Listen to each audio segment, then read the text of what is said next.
kancah mobil hybrid, mobil ini udah lama menjadi jagoannya Nissan, teman-teman.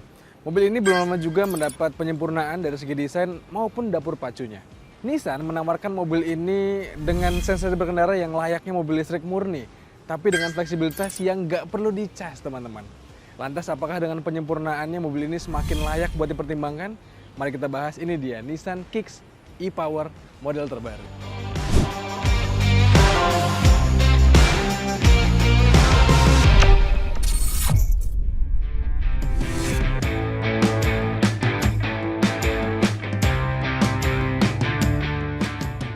Nissan Kicks e-Power ini praktis menantang Toyota Corolla Cross dan juga Wuling Almaz Hybrid di kancah mobil hybrid SUV saat ini.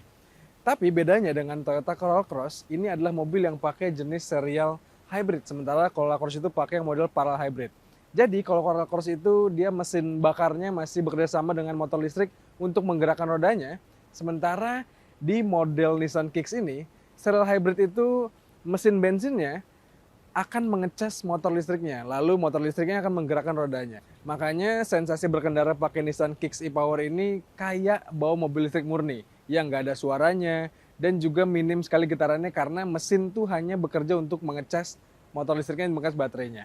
Nah, model hybrid yang serial ini juga sama dipakai di Wuling Almaz Hybrid. Makanya ini mirip-mirip kayak Wuling Almaz Hybrid. Tapi sama Corolla Cross ya masih satu genre lah ya, sama-sama mobil hybrid. Nah, kalau kita ngomongin harganya teman-teman, dibandingkan dengan Wuling Almaz Hybrid, Nissan Kicks e-Power ini lebih mahal sekitar 47 jutaan. Sementara kalau dibandingkan dengan Toyota Corolla Cross yang hybrid, mobil ini harganya bedanya 80 jutaan lebih murah. Jadi diplot sama Nissan ada di tengah-tengah. Harganya 500 jutaan dan itu adalah harga yang menarik.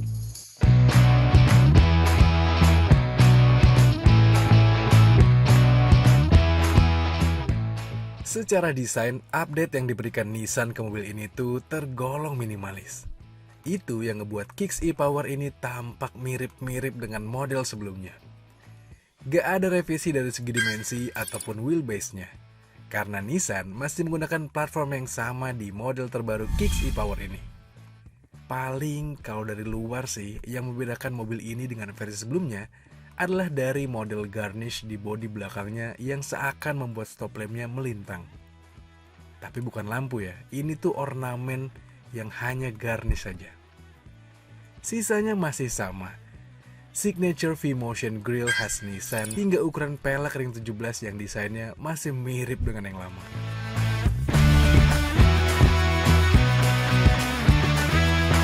Nissan juga tetap menghadirkan mobil ini dengan ruang akomodasi yang cukup fleksibel, teman-teman.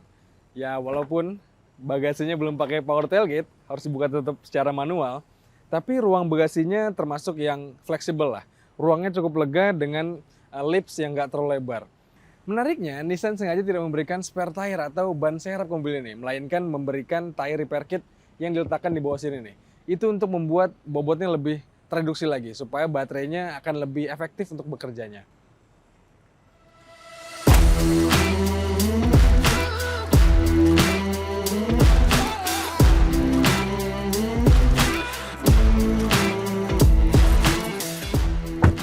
Masuk ke kabin belakangnya pun masih sama dengan yang lama, teman-teman. Karena mobil ini wheelbase-nya lebih pendek ketimbang Toyota Corolla Cross ataupun Wuling Almaz Hybrid, ngebuat ruang kabinnya jadi yang paling compact di kelasnya. Tapi untuk saya yang punya tinggi 175 cm, duduk belakang sini masih cukup nyaman lah, walaupun agak tegak dan juga bagian paha bawah sini kurang tersangga dengan baik. Tapi rasanya fine so fine. Ruang kaki masih terasa lega, ruang kepala pun masih ada. Fasilitas di belakang sini pun cukup baik lah ketimbang Nissan Leaf yang pernah kita review.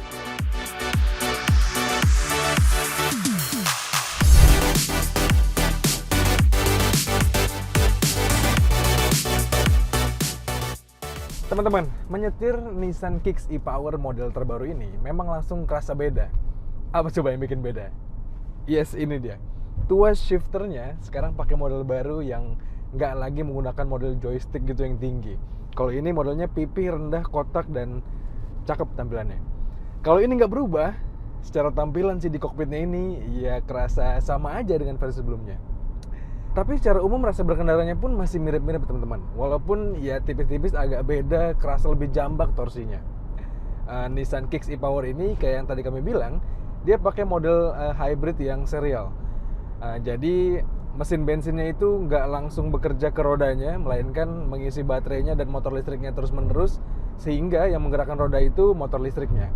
Makanya feel berkendaranya persis banget kayak mobil listrik murni yang pakai baterai atau battery electric vehicle.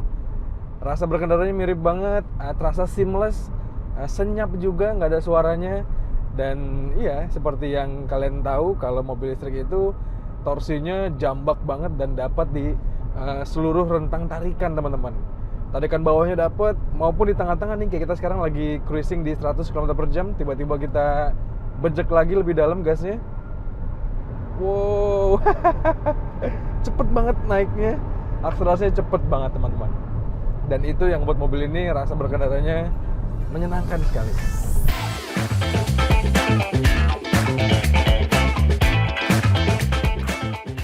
Nissan mengklaim di model terbaru Kicks e-Power ini frekuensi menyala mesin bensinnya itu 15% lebih sedikit. Jadi lebih efisien kinerjanya, dan kinerja electric vehicle motornya itu bisa bekerja lebih banyak atau meningkat sekitar 30%. Dan itu adalah sebuah improvement yang cukup baik menurut kami, mengingat kalau mobil hybrid kayak gini memang yang dikejar adalah efisiensinya. Dan ya berarti dengan torsi yang lebih jambak, terus juga kinerja mesin dan motor listriknya lebih efisien, membuat mobil ini pastinya lebih sempurna. Nah, menurut kami teman-teman, model mobil hybrid serial seperti ini rasanya tepat banget buat kalian-kalian yang masih ragu, masih skeptis akan mobil listrik murni. Kalau kalian kan masih suka khawatir sama infrastruktur pengecasan umum ataupun yang di rumah, rasanya memilih mobil hybrid yang serial seperti ini adalah transisi yang tepat nih. Batu loncatan yang tepat karena feel berkendaranya kayak mobil listrik, tapi kalian nggak perlu khawatir sama pengecasan karena mobil ini ya jelas aja bisa diisi bensin di seluruh jaringan SPBU yang tersedia di Indonesia. Kalau kalian punya duit lebih banyak lagi, bisa coba yang plug-in hybrid, tapi ya itu mahal banget ya teman-teman. Dan ini serial hybrid seperti ini kayak Nissan Kicks ataupun Wuling Almas hybrid rasanya adalah transisi yang tepat.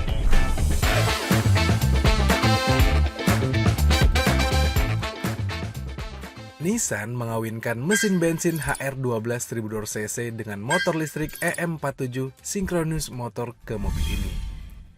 Nah, yang menarik, di versi terbaru ini, Nissan mengklaim tenaga dari motor listriknya meningkat dan juga torsinya diperkuat. Sekarang jadi tembus 134 horsepower dan 280 Nm.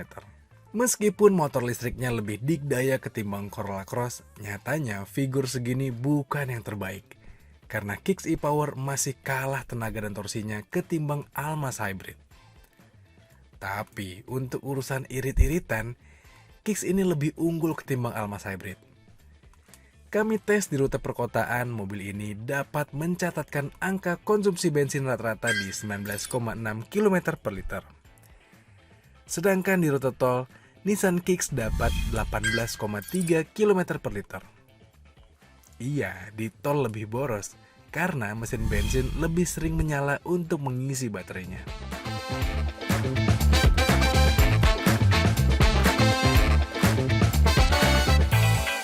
Nissan masih mengusung platform yang sama untuk Kicks e-Power versi terbaru ini, teman-teman. Jadi nggak heran kalau rasa berkendaranya agak mirip-mirip dengan yang lama. Nggak hanya dari mesinnya yang kerasa mirip-mirip, tadi kami bilang ya. Rasa berkendaranya pun, handlingnya, suspensinya masih tergolong mirip-mirip. Dan mobil ini punya posisi berkendara yang menurut saya ergonomis, teman-teman. Joknya enak mendekapnya. Rasanya untuk badan saya yang agak besar gini pun masih cukup nyaman. Dan posisi duduknya pun cukup tinggi layaknya di SUV. Terus juga window line-nya rendah, dan asiknya posisi setirnya ini bisa diatur naik turun maju mundur. Joknya pun sama, jadi fleksibel lah posisi berkendaranya.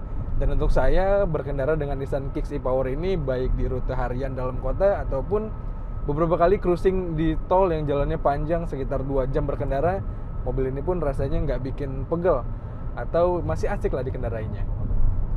Dan yang bikin menyenangkan lagi teman-teman, hadirnya karakter setir yang terasa directnya membuat kita lebih sigap di jalan gitu. Mobil ini lincah jadinya dibawa bermanuver kiri kanan rasanya pede. Tapi sayang ini feedbacknya di setir tuh kurang berasa. Ini kayak sekarang kita ngeliatin jalan yang ada sedikit aspal, lalu tiba-tiba berubah ke jalan yang beton, feel-nya tuh sama aja. Jadi agak hambar gitu. Sayang banget. Kalau dibuat setir ini lebih ada feedbacknya, mungkin lebih sempurna lagi. Lalu hal yang menurut kami juga sedikit mengganggu dari Nissan Kicks e-Power ini adalah dari kekedapan kabinnya, teman-teman. Road noise itu cukup berasa ke dalam kabin. Terus juga kalau tiba-tiba mesin bensinnya menyala, itu getarannya masih ada kerasa sampai ke dalam kabin sini. Walaupun suara raungannya nggak gitu kerasa gitu ya, tapi kayaknya kalau dibuat firewall lebih tebal lagi antara ruang mesin sama ruang kabinnya akan lebih menyenangkan lagi nih, ngebuat mobil ini bisa lebih kedap lagi.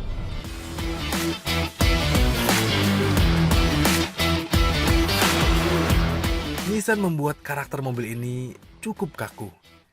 Efeknya, mobil jadi sangat baik secara pengendalian, apalagi dengan karakter setir yang direct. Di bawah bermanuver, mobil ini lincah, dan ya secara umum, menyetir mobil ini sendirian sih bagi yang doyan nyetir nggak ada masalah. Gesit banget. Tapi, feel khas mobil Nissan yang empuk nggak bisa dirasakan di mobil ini. Entah kenapa set suspensinya cukup kaku dan membuat mobil jadi kurang nyaman ketika dibawa ketemu jalan jelek atau berlubang.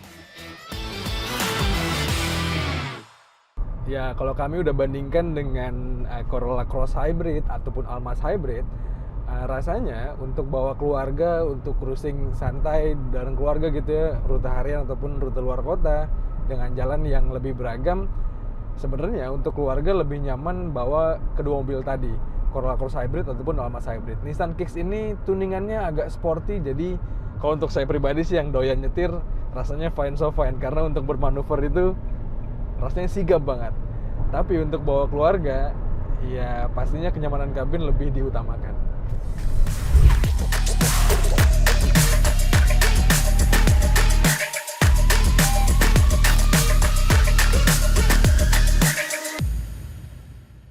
Seperti biasa di Autotest, pasti kita akan juga ngerangkum kelebihan dan kekurangannya. Mari kita bahas dulu dari kelebihannya. Kelebihan pertama datang dari impresi berkendaranya yang sangat baik, teman-teman. Mobil ini layaknya kita menyetir sebuah mobil listrik murni. Torsinya instan, tenaganya besar, dan dapat di RPM yang berapapun kita mau, dapat terus torsi besarnya. Apalagi dengan handling cekatan, mobil ini gesit dan lincah banget. Kelebihan kedua datang dari efisiensi bahan bakarnya, teman-teman. Mobil ini sebagai mobil hybrid pastinya irit banget. Tapi ini adalah sebuah SUV yang ukuran medium dan dipakai harian dalam kota bisa dapat hampir 20 km per liter. Gak ragu dipakai harian.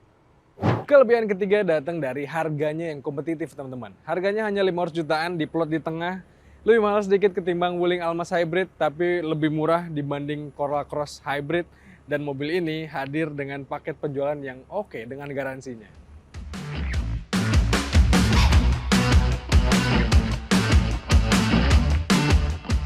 Setelah kita bahas kelebihannya, mari kita rangkum kekurangannya. Dan yang pertama datang dari desainnya yang nggak berubah banyak, teman-teman. Sayang sekali di eksteriornya tipis-tipis aja, di interiornya bahkan hampir nggak kerasa bedanya.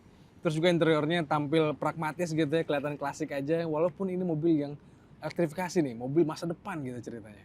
Kekurangan selanjutnya datang dari set suspensinya yang cenderung keras, teman-teman. Sayang sekali mobil ini harusnya mobil yang nyaman buat dipakai keluarga muda gitu ya. Dipakai harian, dipakai road trip, tapi menurut kami suspensinya yang terlalu keras membuat jadinya kurang nyaman ke kabin. Dan kekurangan terakhir adalah datang dari fitur ADAS-nya yang kurang lengkap, teman-teman. Sayang sekali, fiturnya banyak yang berbasis peringatan aja, nggak sampai intervensi. Contohnya di lane keeping assist-nya dia hanya memberikan warning aja. Sayang, padahal mobil ini punya adaptive cruise control. Adaptive control-nya juga nggak terlalu deket gitu gapnya dengan mobil depan, jadi agak bikin kagok di Indonesia ini. Dan mobil ini lagi-lagi punya kamera 360 yang resolusinya rendah banget.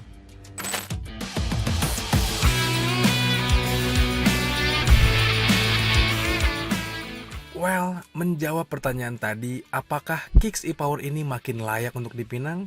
Jawabannya cukup layak. Dengan update harga yang tidak sampai 50 juta dari versi sebelumnya, pembaruan di sektor dapur pacu dari mobil ini membuatnya lebih asik lagi dikendarai. Tapi sayang banget, dari sektor tampilan gak banyak yang disegarkan oleh Nissan. Ketimbang kompetitornya, Tentu Almas Hybrid sangat menggoda dengan harga yang lebih murah dan spek yang lebih tinggi. Namun perlu diingat, eksistensi Nissan di dunia elektrifikasi jauh lebih lama ketimbang Wuling. Sementara dibandingkan dengan Corolla Cross, ya rasa berkendara mobil serial hybrid ini memang menawarkan sensasi yang lebih beda.